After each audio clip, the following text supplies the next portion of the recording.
Ouais, ben, la question est plus que vaste, hein, et déjà, pour y répondre, il faudrait savoir ce qu'on entend par Provence.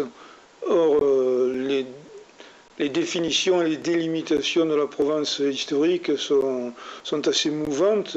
Et la définition actuelle, la région Provence, la région PACA, c'est un mot qui n'est pas très joli, ne, ne correspond pas à une unité provençale, puisqu'il y a des bouts de Dauphiné, il y a un bout de Dauphiné, le comté de Nice, etc. Donc, moi, pour Provence, je m'en tiens à cette espèce de rideau entre le Languedoc, qui a été romanisé très tôt lui aussi, mais qui regarde plutôt vers l'ouest, et puis l'Italie toute proche. Donc c'est vrai que 150 ans avant Jésus-Christ, on a ici une romanisation précoce et importante. Et puis des vagues et des vagues et des vagues de peuples, d'envahisseurs, plus ou moins pacifiques ou plus ou moins guerriers, vont déferler. Et tout ça va créer cette notion de Provence, bon, province au sens étymologique, province romaine, qui va progressivement se démarquer de la romanité, puisque ce ne sera plus une province, ça sera quelque chose de spécifique et de différent. Et alors, dans ce contexte de Provence, donc à partir du 6-7e siècle après Jésus-Christ, est-ce qu'on voit germer des potentialités qui ne germeraient pas ailleurs? Bon, si je prends par exemple le phénomène de la culture troubadouresque, de la grande culture occitane du 11e, 12e siècle, il n'est pas spécifique à la Provence. Il est provençal comme il est languedocien ou aquitain, etc. Si je prends la capacité de certaines cités provençales à accueillir l'étranger, vous évoquiez dans la lettre que vous m'aviez envoyée l'accueil des Juifs, par exemple, qui s'est doublé d'hostilité, de programme, mais il y a quand même eu des refuges. Ça n'est pas spécifique à la Provence, puisqu'on a des phénomènes identiques en Languedoc ou en Aquitaine, à Bordeaux. Alors, je crois que l'originalité de cette Provence, c'est de ne pas avoir été française, de ne pas avoir été conquise, alors que le reste de l'Occitanie l'a été assez précocement, et donc d'avoir pu développer une personnalité qui s'est progressivement, là je risque de faire hurler certains occitanistes, mais qui s'est démarquée de ce qui est de l'autre côté du Rhône. Et cette provençalité, elle a été très malheureusement cristallisée au XIXe siècle par une certaine vision rhodanienne, hyper-mistralienne du triangle sacré entre Arles, Avignon et Salon. Mais cette provençalité, c'était une provençalité de relationnelle entre la montagne et la baisse, comme on dit en provençal, c'est-à-dire une transhumance humaine, animale, humaine, économique, une complémentarité qui a fait que le vivier démographique du nord, de la montagne, a constamment alimenté ce sud. Et la Provence est née de cette charnière. Alors, nous avons là quelque chose qui, a priori, est extrêmement prosaïque, extrêmement matérialiste. L'image même de cette épaisseur matérialiste et commerçante, c'est Marseille, qui n'a jamais fourni une floraison intellectuelle ou artistique particulière à cette époque. Mais lorsque la rupture s'effectue avec l'entrée de la Provence dans le monde français, en particulier au plan économique avec les chemins de fer, lorsque dorénavant les produits locaux pourront gagner Paris ou Lyon en quelques heures, et qu'inversement les touristes d'hiver puis les touristes d'été pourront venir ici en quelques heures, alors effectivement on peut dire qu'il y a eu une originalité extrêmement importante de la Provence, hélas plus dans ses paysages que dans son humanité, parce que ce regard extérieur qui s'était abattu sur le pays je pense à des peintres, je pense à des cinéastes, je pense à des photographes, etc., a donné effectivement des œuvres tout à fait intéressantes et tout à fait illuminées du soleil méridional. Mais peut-être cet apport-là a-t-il fait négliger la réalité humaine. Par exemple, un film comme Tony de Renoir, qui jette un regard, Renoir, un ethnologue non provençal justement, mais qui jette un regard extrêmement pertinent sur ce qu'était le peuple sociologique provençal des années 30, c'est tout à fait rarissime. Les foules, par exemple, qui se sont précipitées à l'exposition Matisse à Paris à Noël, jour de l'an, ont pu voir les dernières années de Matisse, son implantation provençale, la façon dont il a traité la réalité provençale, mais on ne voit que, enfin je mets des guillemets à que des oliviers, que des amandiers, etc. Et parfois quelques lavandières, la croupe en l'air, mais on ne voit pas ce qui était en train de se passer en Provence, c'est-à-dire le passage d'un monde ancien où sociologiquement la paysannerie dominait, et cette paysannerie avec sa langue, avec son bon sens du mot, son folklore traditionnel, etc. Cette paysannerie était l'âme de ce qu'on appelle la Provence. Et on est passé à autre chose, qui est une Provence de brassage, mais de brassage de type nouveau, parce que les Italiens, les Espagnols, les gavots de la montagne qui arrivaient dans cette Provence populaire et agricole, où dans quelques endroits comme la Seigne, la Ciotat, déjà industriels, qui arrivaient là, s'intégraient immédiatement dans ce monde du travail, apprenaient la langue, apprenaient la façon de vivre. Ça n'est plus le cas aujourd'hui du tout. Et là, on peut passer à d'autres questions si vous voulez. Donc l'apport, il est en dichotomie. Et il y a un apport qui a émané du pays, qui est venu des profondeurs du pays jusqu'au XVIIe siècle. Puis il y a eu un apport qui est, si je puis dire, tombé sur le pays et qui n'a pas tellement été digéré par le pays, mais qui a été réfracté et digéré par le monde culturel d'ailleurs.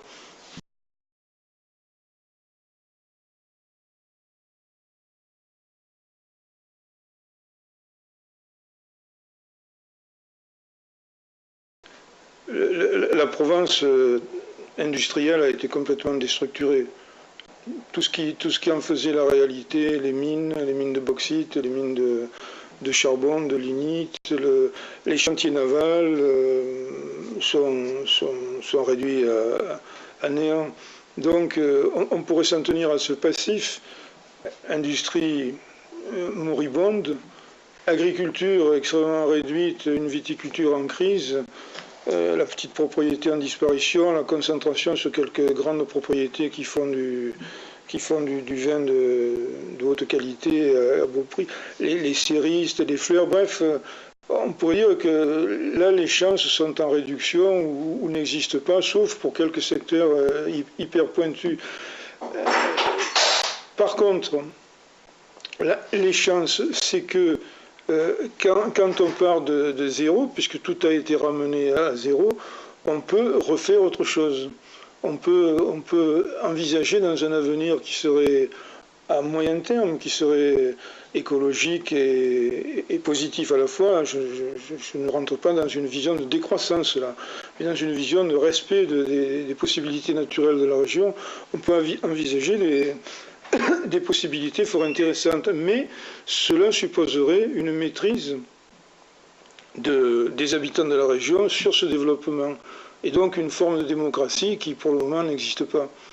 Par contre, si les atouts naturels entre guillemets de la région, à savoir le soleil, la luminosité, le plaisir de vivre, etc., sont traités dans une optique sommairement capitaliste, on risque d'aller à la catastrophe. On a vu ce qu'a donné l'urbanisation de la Côte d'Azur et ce qui est en train de devenir l'urbanisation du littoral jusqu'à entre Fréjus et Toulon, et ce que commence à devenir l'arrière-pays.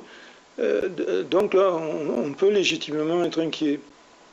Donc je suis partagé.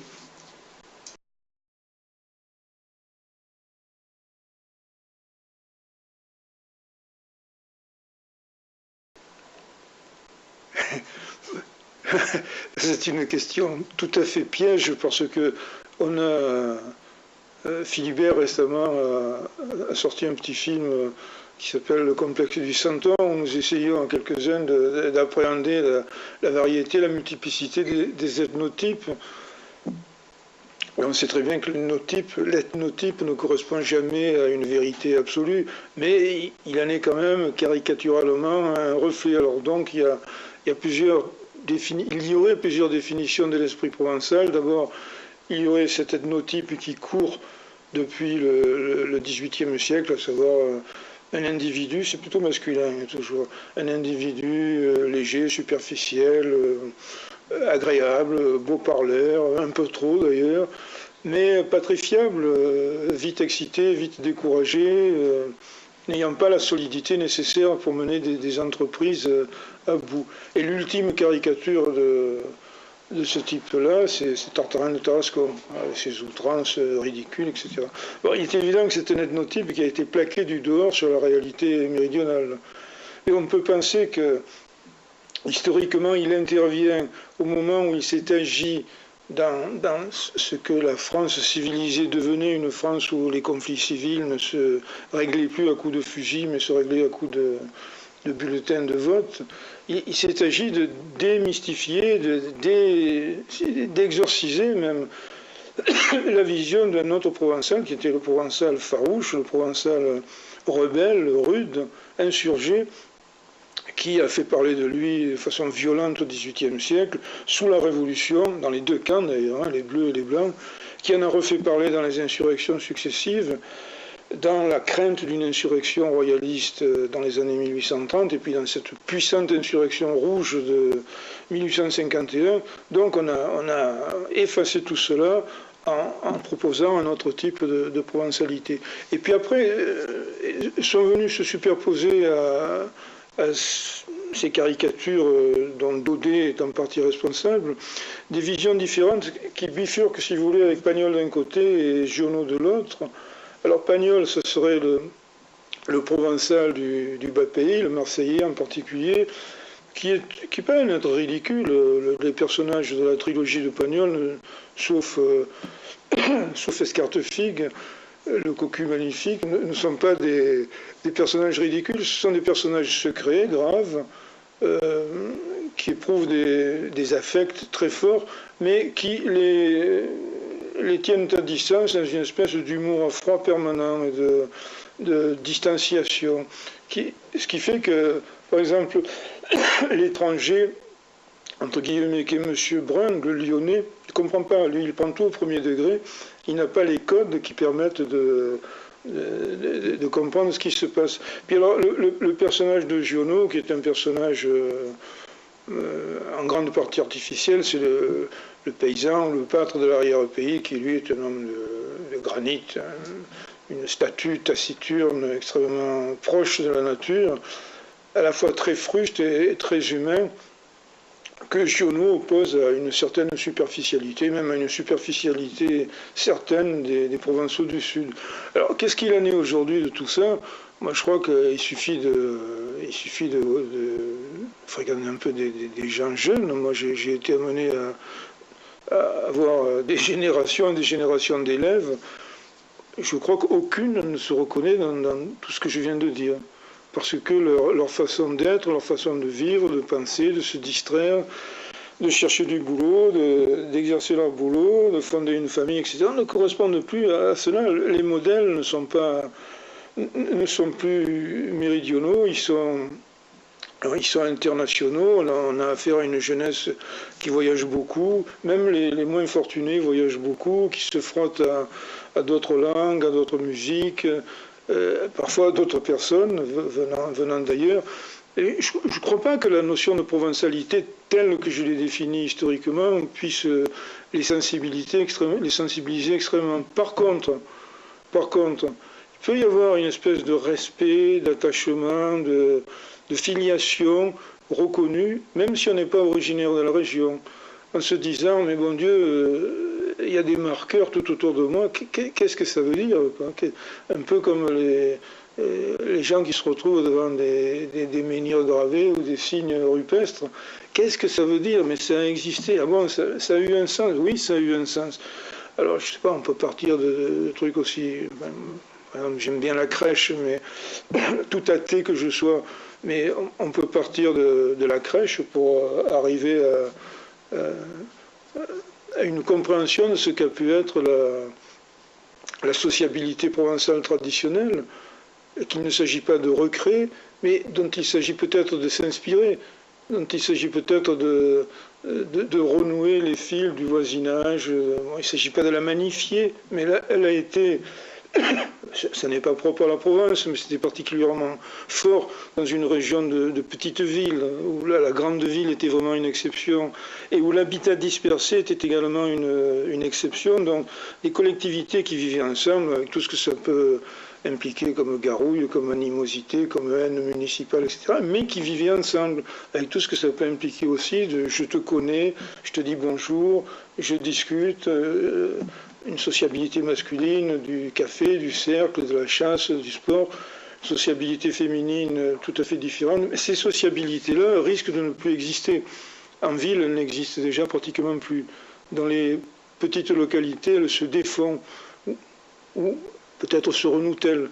Mais je crois que là, il y a un amarrage possible entre le passé et le présent, à condition de ne pas faire du folklore, à condition de ne pas se déguiser en provençal.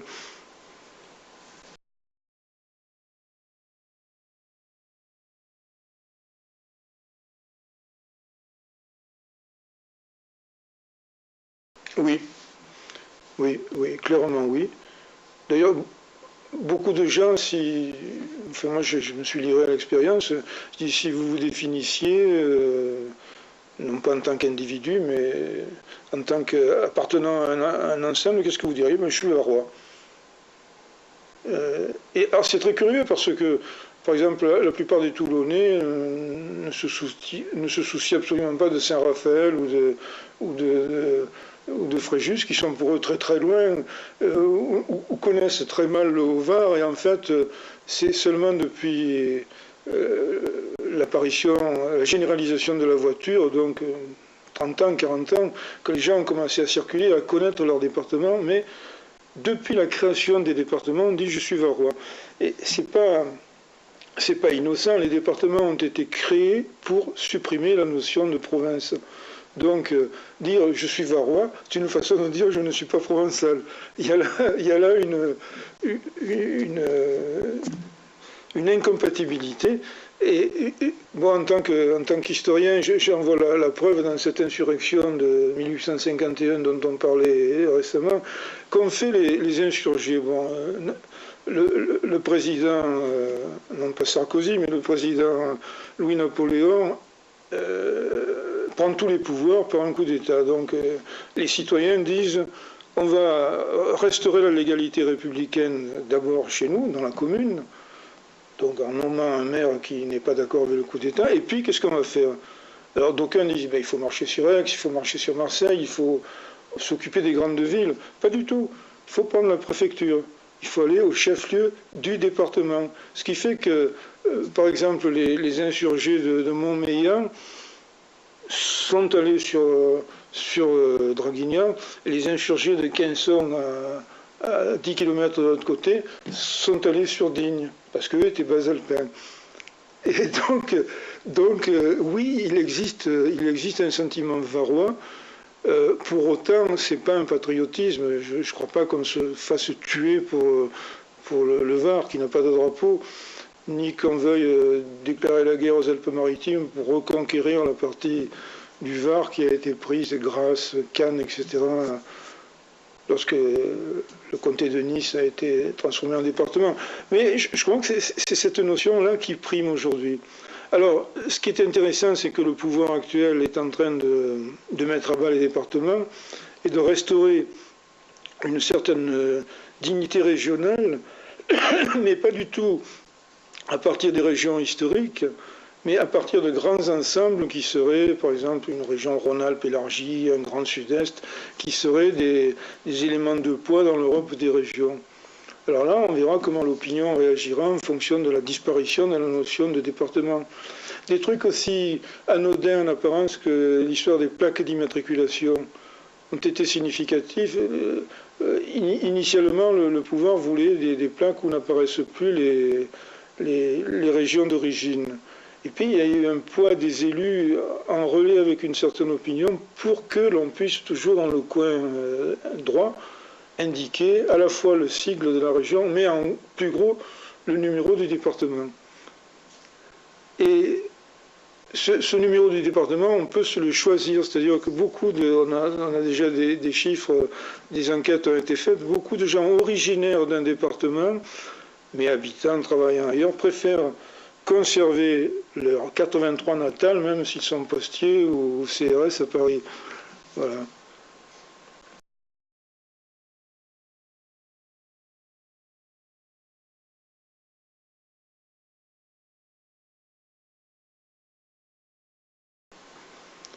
Alors qu'il y ait sous-estimation et peu d'intérêt, c'est une évidence. C'est une évidence. Pour autant, je crois que cette évidence pourrait se transformer en quelque chose de plus compréhensif déjà, et puis parfois même d'engagement militant, si on ne jouait pas avec les mots. Il est clair que le mot occitan est tombé sur la plupart des habitants de notre département dans les années 70 comme un mot qui n'avait pas de sens. Occitan, qui est d'accord. D'où ça sort. Bon, à la rigueur, je suis provençal, mais cette idée qui a d'ailleurs été renforcée par un certain activisme languedocien, qu'occitan il y a le Languedoc. Et ce sentiment de différenciation entre provençal et occitan est paradoxalement très fort sur le sillon rhodanien, donc à Arles, à Tarascon, où on va faire ses courses de l'autre côté à Beaucaire, où il n'y a qu'un pont à traverser. On vous dira, nous on est provençaux, et eux, ils sont languedociens. Alors je crois que si on a affaire à des gens qui ont été, et c'est le cas d'un certain nombre de jeunes aujourd'hui, qui ont été au contact des réalités de l'autre côté du Rhône, de ce qu'est le mouvement occitan, de sa créativité et de sa modernité musicale, littéraire, etc. Bon, ces choses-là tomberont. Le risque d'ailleurs pour certains provençalistes qui s'encroutent dans le déguisement folklorique, c'est de se voir complètement rejeté par cette jeunesse qui sourit de les voir en tutu-pampan les jours de fête. Donc là, on est dans un processus en pleine évolution. Alors comment, pour répondre plus précisément à la question, comment relancer l'intérêt pour une langue et pour une culture, l'intérêt pour la langue, il est double.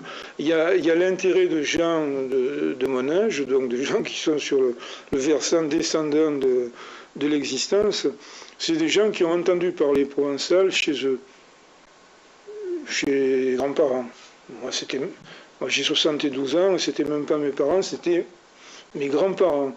Mais qui ont, de par leur accent, de par ce qu'ils avaient entendu, qui ont pu facilement récupérer cette langue-là et la parler. Moi, je parle assez souvent provençal avec des gens dont je sais que comme moi, ils peuvent parler. Alors, c'est une langue de plaisir, une langue de contact, mais comment s'adresser en provençal à des gens dont on ne sait pas s'ils le comprennent? Donc, il y a un sentiment de gêne qui fait que, par exemple, avec le casino du coin, on a mis 2 ans à réaliser qu'on parlait tous les deux, lui l'occitan du Languedoc et moi le provençal d'ici, et qu'on pouvait avoir une conversation. Parce que le mot a jailli.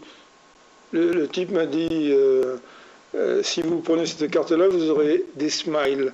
Alors je lui ai dit, smile, qu'est-ce Je me dis, oh, par la spatoise, c'est comme ça que c'est parti. Alors, ça, c'est la première donne. Il est évident que cette donne-là est tout à fait différente pour des jeunes générations. Il n'y a qu'à aller à la porte d'une école, d'entendre parler les gamins qui n'ont plus du tout l'accent encore vaguement méridional de leurs parents.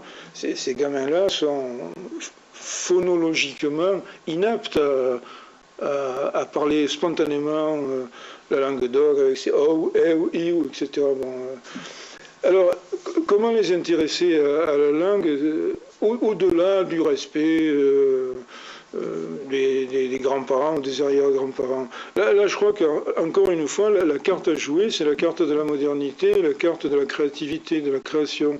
Si S'il n'y avait pas eu depuis 30 ou 40 ans des groupes musicaux, on en a en Provence quand même pas mal, hein, et des vieillissants et des montants, s'il n'y avait pas eu des gens qui écrivent, qui sortent des poèmes aujourd'hui, qui slament, s'il n'y avait pas eu des gens qui sortent leurs affects dans les deux langues, parce qu'il n'y a pas à opposer le français dans lequel on pense et le provençal que l'on retrouve et dans lequel on crée.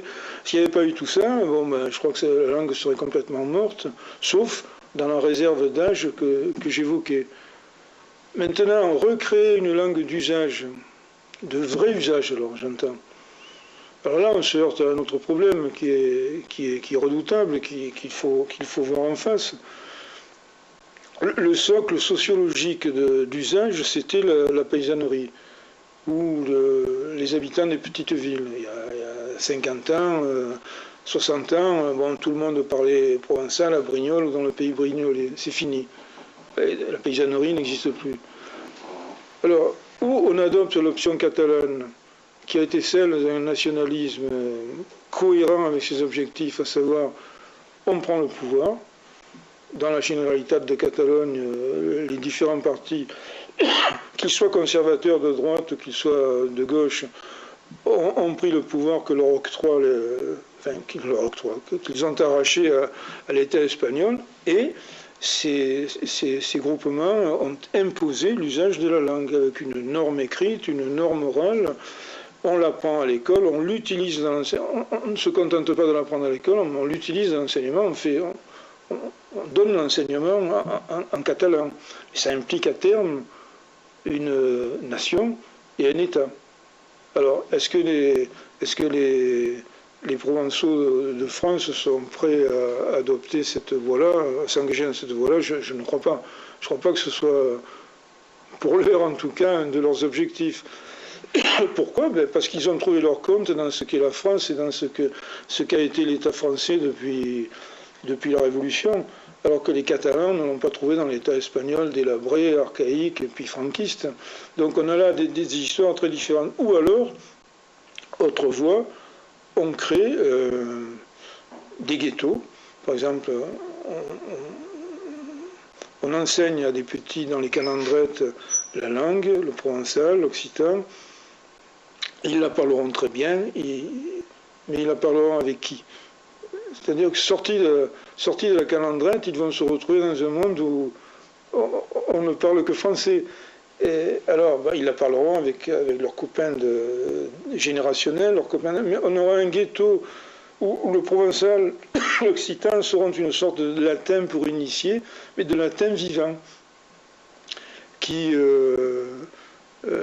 vieillira bien ou qui vieillira mal, je n'en sais rien. C'est ce qui est en train de se passer en Languedoc, où les calendrettes ont pris une importance considérable, où le public de la calendrette n'est pas un public très motivé par la Languedoc, mais beaucoup de gens, de nouveaux venus en Languedoc, en particulier à Montpellier, qui est une ville de cadres, de techniciens, de modernité, ont mis leurs gosses à la calendrette parce que il y a une pédagogie nouvelle, vivante, active, parce que les gosses sont respectés, parce que d'aucuns me l'ont dit, alors là on est plutôt dans le monde des commerçants ou à la limite des bofs, parce qu'il n'y a pas d'arabe.